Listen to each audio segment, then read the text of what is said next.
Assalamualaikum warahmatullahi wabarakatuh. Sahabat-sahabat yang dirahmati Allah. Hari ini, izinkan saya membawakan sebuah kisah yang penuh dengan ujian dan keajaiban, tentang seorang ustadz yang menghadapi cobaan berat ketika kuda kesayangannya melahirkan sesuatu yang di luar nalar. Sebuah peristiwa yang akan menguji keimanan dan keyakinannya. Sebelum kita memulai kisah ini, mari kita bersama-sama bersholawat kepada Nabi Muhammad SAW. Semoga sholawat yang kita lantunkan ini kelak menjadi saksi dan pemberat amal kebaikan kita, serta menjadi jalan untuk mendapatkan syafaat beliau di hari akhir nanti. Lantunan sholawat singkat. Sahabat-sahabat, jangan lupa untuk memberikan dukungan kepada channel ini dengan menekan tombol like dan subscribe. Setiap like dan subscribe dari Anda sangat berarti dalam menyebarkan dakwah Islam, dan insya Allah akan menjadi amal jariah yang terus mengalir pahalanya. Baiklah, mari kita mulai kisah ini. Malam itu, bulan sabit menggantung rendah di langit Nusa Kambangan.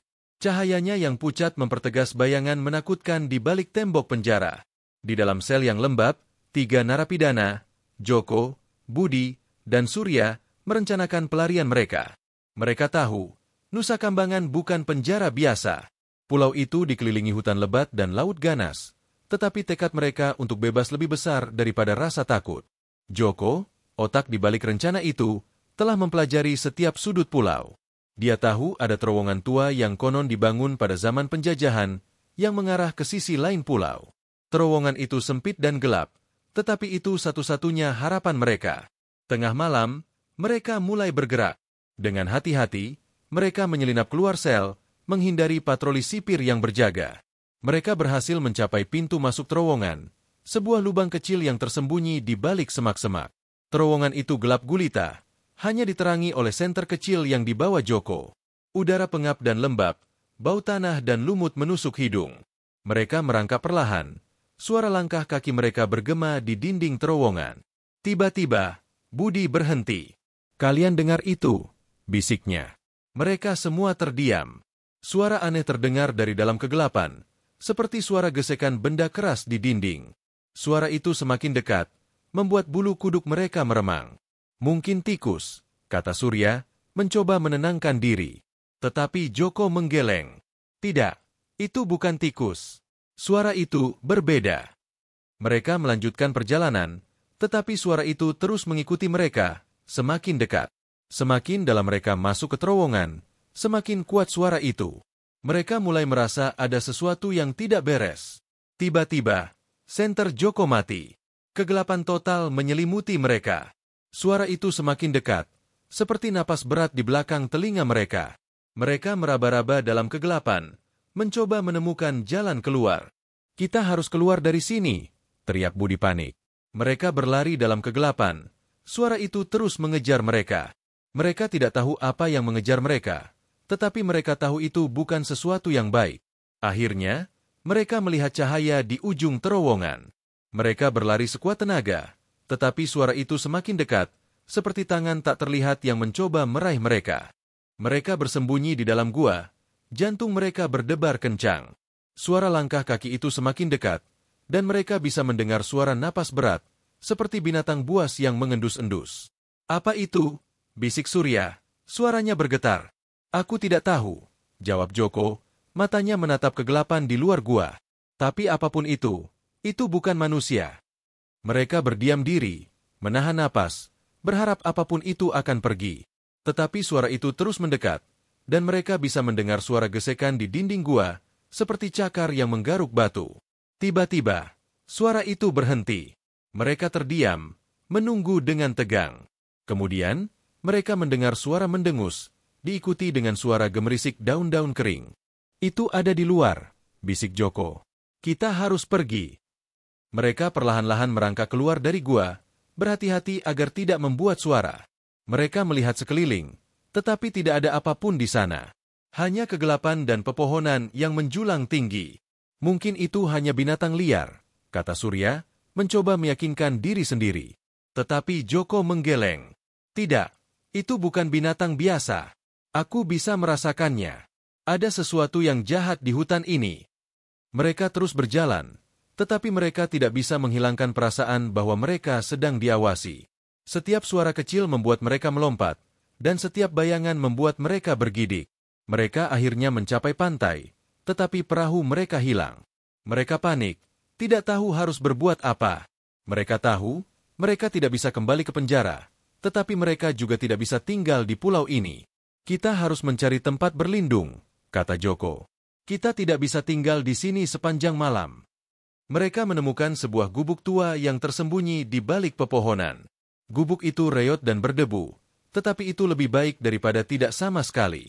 Mereka masuk dan menutup pintu, mencoba untuk beristirahat. Tetapi mereka tidak bisa tidur. Suara-suara aneh dari hutan terus menghantui mereka, dan mereka merasa seperti ada sesuatu yang mengawasi mereka dari kegelapan. Mereka tahu, mereka tidak aman di pulau ini. Malam itu terasa sangat panjang. Setiap suara kecil dari luar gubuk membuat jantung mereka berdebar kencang. Mereka saling berpandangan, ketakutan terpancar jelas di mata mereka. Kita harus bertahan sampai pagi, kata Joko, mencoba menenangkan diri. Begitu matahari terbit, kita akan mencari jalan keluar dari pulau ini. Tetapi malam itu seolah tidak mau berakhir. Suara-suara aneh dari hutan terus menghantui mereka, dan perasaan bahwa mereka sedang diawasi semakin kuat. Mereka merasa seperti ada sesuatu yang mengintai mereka dari kegelapan, sesuatu yang jahat dan haus darah. Tiba-tiba, mereka mendengar suara ketukan di pintu gubuk. Ketukan itu pelan, tetapi cukup keras untuk membuat mereka semua terlonjak kaget. Mereka saling berpandangan, ketakutan. "Siapa itu?" bisik Surya, suaranya bergetar. Tidak ada jawaban. Ketukan itu diulang lagi, kali ini lebih keras. "Jangan buka pintunya," kata Joko, suaranya tegang. "Siapapun itu, kita tidak boleh percaya padanya." Mereka berdiam diri, menahan napas, berharap apapun itu akan pergi. Tetapi ketukan itu terus berlanjut, semakin keras dan semakin mendesak. Tiba-tiba, mereka mendengar suara gesekan di dinding gubuk, seperti cakar yang menggaruk kayu. Suara itu membuat bulu kuduk mereka meremang. "Itu bukan manusia," bisik Budi, matanya melebar ketakutan. "Itu sesuatu yang lain." Mereka bersembunyi di sudut gubuk, ketakutan. Mereka mendengar suara langkah kaki di sekitar gubuk, dan suara mendengus berat, seperti binatang buas yang mengendus-endus. Tiba-tiba, pintu gubuk didobrak dengan keras. Pintu itu terbuka lebar, dan sosok gelap berdiri di ambang pintu. Sosok itu tinggi dan kurus, dengan mata merah menyala yang menatap mereka dengan kebencian. Mereka menjerit ketakutan, mencoba melarikan diri, tetapi sosok itu terlalu cepat. Sosok itu menerkam mereka, dan kegelapan menyelimuti mereka. Kegelapan menyelimuti gubuk tua itu, hanya diselingi oleh mata merah menyala dari sosok yang berdiri di ambang pintu. Joko, Budi, dan Surya menjerit ketakutan, mencoba melarikan diri, tetapi sosok itu terlalu cepat. Sosok itu menerkam mereka, dan teriakan mereka bergema di malam yang sunyi. Sosok itu bukan manusia. Itu adalah sesuatu yang lain, sesuatu yang jahat dan mengerikan. Kulitnya pucat dan berkeriput, matanya merah menyala, dan cakarnya panjang dan tajam. Baunya busuk, seperti bau daging busuk dan kematian. Sosok itu menyerang mereka dengan brutal, mencakar dan menggigit mereka dengan ganas. Mereka mencoba melawan, tetapi mereka tidak berdaya melawan kekuatan makhluk itu. Teriakan mereka bergema di malam yang sunyi, tetapi tidak ada yang datang untuk membantu mereka. Sosok itu terus menyerang mereka, sampai mereka semua terbaring tak bergerak di lantai gubuk. Darah mereka menggenangi lantai, dan bau kematian memenuhi udara. Sosok itu berdiri di atas mayat mereka, matanya merah menyala menatap kegelapan. Kemudian, sosok itu menghilang ke dalam hutan, meninggalkan gubuk tua itu dalam keheningan yang mengerikan. Hutan itu sunyi, hanya suara ombak yang menghantam pantai yang terdengar. Malam itu, 3 narapidana telah mencoba melarikan diri dari Nusa Kambangan, tetapi mereka telah menemukan nasib yang mengerikan. Keesokan harinya, penjaga penjara menemukan gubuk tua itu.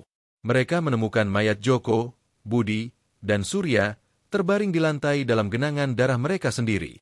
Wajah mereka dipenuhi ketakutan, dan tubuh mereka penuh dengan luka cakaran dan gigitan. Penjaga penjara ketakutan. Mereka tahu, sesuatu yang jahat telah terjadi di pulau itu.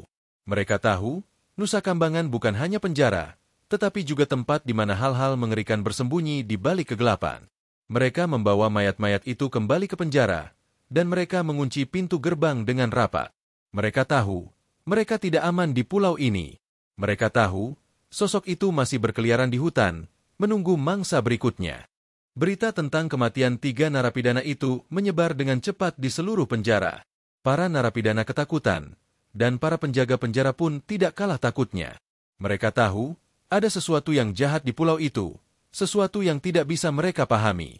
Legenda tentang makhluk itu mulai beredar di antara para narapidana. Konon, makhluk itu adalah arwah dari seorang narapidana yang mati dengan cara yang mengerikan di Nusa Kambangan. Arwahnya terjebak di pulau itu, dan dia haus akan darah dan balas dendam. Konon, dia hanya keluar pada malam hari, mengintai mangsanya di hutan yang gelap. Dia bisa berwujud apa saja, tetapi dia selalu memiliki mata merah menyala dan cakar yang tajam. Para narapidana menyebutnya penjaga Nusa Kambangan. Mereka percaya, dia adalah penjaga pulau itu, memastikan bahwa tidak ada yang bisa melarikan diri. Mereka percaya, dia adalah hukuman bagi mereka yang berani menentang aturan pulau itu. Para penjaga penjara mencoba untuk menyangkal legenda itu, tetapi mereka tidak bisa mengabaikan bukti yang ada di depan mata mereka. Mayat Joko, Budi, dan Surya adalah bukti nyata bahwa ada sesuatu yang jahat di pulau itu. Mereka meningkatkan keamanan di penjara, tetapi mereka tahu, itu tidak akan cukup. Mereka tahu, mereka tidak bisa menghentikan penjaga Nusa Kambangan. Dia terlalu kuat, terlalu jahat. Malam demi malam, teror itu terus berlanjut. Para narapidana menghilang satu persatu, dan mayat mereka ditemukan di hutan, penuh dengan luka cakaran dan gigitan. Para penjaga penjara tidak berdaya. Mereka hanya bisa menyaksikan dengan ngeri saat pulau itu perlahan-lahan berubah menjadi neraka. Nusa Kambangan, yang dulunya adalah penjara yang menakutkan, sekarang menjadi tempat yang lebih menakutkan lagi. Itu adalah tempat di mana kematian dan teror berkuasa, dan di mana arwah-arwah yang tersiksa bergentayangan di malam hari. Di dalam kegelapan penjara, para narapidana berkumpul dalam kelompok-kelompok kecil, berbisik-bisik tentang penjaga Nusa Kambangan. Mereka takut, tetapi mereka juga penasaran. Mereka ingin tahu lebih banyak tentang makhluk itu, tentang asal-usulnya, tentang kelemahannya. Seorang narapidana tua, yang dikenal sebagai Mbah Surip, mengaku tahu lebih banyak tentang makhluk itu daripada yang lain. Dia mengatakan bahwa penjaga Nusa Kambangan bukanlah arwah biasa. Dia adalah makhluk yang sangat kuat, yang terikat pada pulau itu oleh ritual terlarang. Ritual itu, kata Mbah Surip, dilakukan oleh para narapidana yang mati di Nusa Kambangan. Mereka ingin membalas dendam pada dunia, pada orang-orang yang telah mengurung mereka di pulau itu. Mereka ingin memastikan bahwa tidak ada yang bisa melarikan diri dari pulau itu, bahwa semua orang akan menderita seperti mereka. Ritual itu membutuhkan pengorbanan manusia, dan para narapidana yang mati itu telah memberikan pengorbanan mereka sendiri. Mereka telah memberikan jiwa mereka kepada penjaga Nusa Kambangan, dan sebagai imbalannya, penjaga Nusa Kambangan memberi mereka kekuatan untuk mengendalikan pulau itu. Mbah Surip mengatakan bahwa satu-satunya cara untuk mengalahkan penjaga Nusa Kambangan adalah dengan mematahkan ritual itu. Tetapi ritual itu sangat kuat, dan hanya orang yang sangat kuat yang bisa mematahkannya. Para narapidana ketakutan. Mereka tahu, mereka tidak memiliki kekuatan untuk mematahkan ritual itu. Mereka tahu, mereka terjebak di pulau itu selamanya. Tetapi seorang narapidana muda, yang dikenal sebagai Reno, menolak untuk menyerah. Dia percaya, ada cara untuk mengalahkan penjaga Nusa Kambangan. Dia percaya, ada harapan. Reno adalah seorang narapidana yang cerdas dan berani. Dia telah mempelajari legenda tentang penjaga Nusa Kambangan, dan dia percaya bahwa dia telah menemukan kelemahan makhluk itu. Dia mengatakan kepada para narapidana lain bahwa penjaga Nusa Kambangan terikat pada pulau itu oleh kutukan. Kutukan itu membuatnya kuat di pulau itu, tetapi juga membuatnya lemah di luar pulau itu. Reno mengatakan bahwa jika mereka bisa membawa penjaga Nusa Kambangan keluar dari pulau itu, mereka bisa mengalahkannya. Rencana Reno adalah rencana yang berani, bahkan nekat. Hikmah dari kisah ini adalah tentang keimanan dan keyakinan yang diuji. Bahwa dalam setiap ujian yang Allah berikan, pasti ada hikmah dan pelajaran yang bisa kita ambil. Seperti firman Allah dalam Al-Quran, Surat Al-Baqarah ayat 286. Allah tidak membebani seseorang melainkan sesuai dengan kesanggupannya. Ia mendapat pahala dari kebajikan yang diusahakannya dan ia mendapat siksa dari kejahatan yang dikerjakannya. 1.